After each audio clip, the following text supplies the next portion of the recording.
New Saidabad में बल्दियाती election के हवाले से assistant commissioner office new Saidabad में काउंसिलरी जा फार्म भले ॾिनो काका जी उस्तादन की टीम उस्ताद मोहम्मद बख्श काका विरहाया पहिरीं ॾींहुं सियासी समाजी जमायतन का अलावा न्यू सैदाबाद के नौजवानन यंग एक्शन ऑर्गेनाइजेशन के चीफ ऑर्गेनाइजर सिकंदर अली समो उम्मीदवार वार्ड नंबर 1 ऐं 3 जा फार्म वरता। उन खां अलावा आज़ाद उम्मीदवार वार्ड नंबर 2 ते अब्दुल जब्बार उमरानी, वार्ड नंबर 2 ऐं 6 ते आज़ाद उम्मीदवार सरदार फारूक मेमण फार्म खरीद करे वरता। उन मौके ते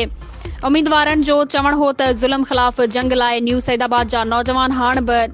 न जागिया तो उन्हनि जो ईंदड़ नस्ल बि तबाही, करप्शन, बेमानी, लाकानूनियत वडेरकी जे वर चढ़ी वेंदो। उन मौके ते सिकंदर समो चयो त असांजो मंशूर चिटो आहे अस्पतालन में डॉक्टरनि जी खोट खे पूरो करण, सरकारी स्कूलन जी मालिकी करण, टाउन कमेटी न्यू सैदाबाद में 15 सालन खां करप्शन कंदड़नि जो एहतसाब करण आहे। हुननि चयो त असां न्यू सैदाबाद जी अवाम खे पैगाम था ॾियूं त हर बाशऊर मुआज़िज़ माण्हू बल्दियाती इलेक्शन में फार्म भराए तक पंहिंजे